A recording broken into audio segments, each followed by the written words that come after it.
SIR सुनवाई पर सियासी बवाल जारी है। ममता बनर्जी इसे रुकवाने के लिए हर कोशिश कर रही हैं। यहां तक कि उन्होंने अदालत का दरवाजा खटखटाने की भी बात कही। वहीं मुख्य चुनाव आयुक्त ज्ञानेश कुमार ने स्पष्ट किया है कि सही और पात्र मतदाताओं को एसआईआर से परेशान होने की जरूरत नहीं है। उन्होंने कहा कि मतदाता सूची के शुद्धिकरण के लिए एसआईआर जरूरी है।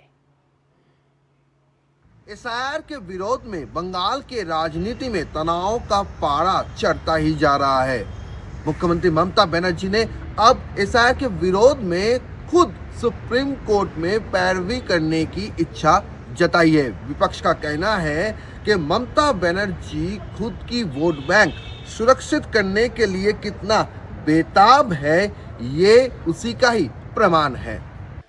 पश्चिम बंगाल में एसआईआर पर सियासी घमासान जारी है। मुख्यमंत्री ममता बनर्जी एसआईआर को लेकर लगातार हमलावर हैं। वो किसी भी हाल में एसआईआर प्रक्रिया को रुकवाना चाहती हैं।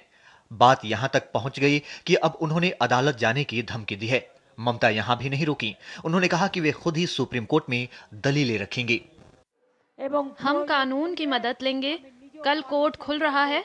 इतने लोगों की मौत और जिस तरह से इतने लोगों को परेशान किया गया है, उसके खिलाफ हम आवाज उठाएंगे। जरूरत पड़ी तो मैं खुद अनुमति लेकर सुप्रीम कोर्ट में लोगों की ओर से बात रखूंगी। एक वकील के तौर पर नहीं, बल्कि एक आम नागरिक के तौर पर मैं अपनी बात रखने की अनुमति मांगूंगी। मैं अदालत की आंखों में उंगली डालकर और दिखाने की कोशिश करूंगी कि जमीनी स्तर पर क्या चल रहा है। ममता बनर्जी चुनाव आयोग को चिट्ठी लिखकर एसआईआर पर सुनवाई रोकने की लगातार मांग कर रही हैं।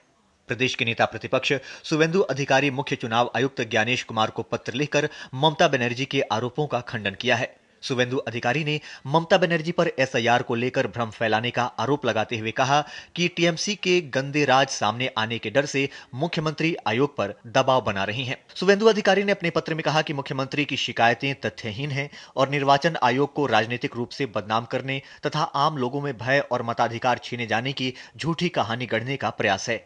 शुवेंदु अधिकारी ने कहा कि इसके विपरीत बंगाल की जनता ने एसआईआर को आशा की किरण के रूप में देखा है और तृणमूल कांग्रेस द्वारा फैलाया गया भ्रम अब टूट रहा है।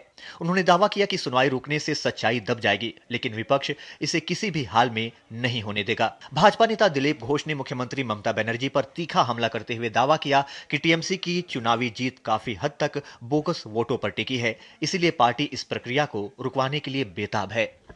पुलिस को रहते हुए इलेक्शन कमीशन ऑफिस के ऊपर जो हमला हुआ, ये तो सीधा सीधा कॉन्स्टिट्यूशन के ऊपर हमला हो रहा है। ममता बनर्जी किसी भी कीमत पर एसआईआर बंद करने के लिए लगी हुई है।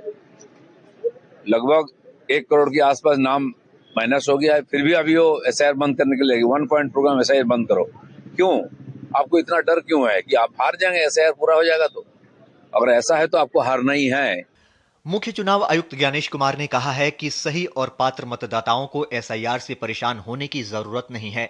अपने 2 दिवसीय झारखंड दौरे के क्रम में देवघर में मीडिया से बातचीत में उन्होंने स्पष्ट किया कि मतदाता सूची में शुद्धिकरण के लिए एसआईआर जरूरी है।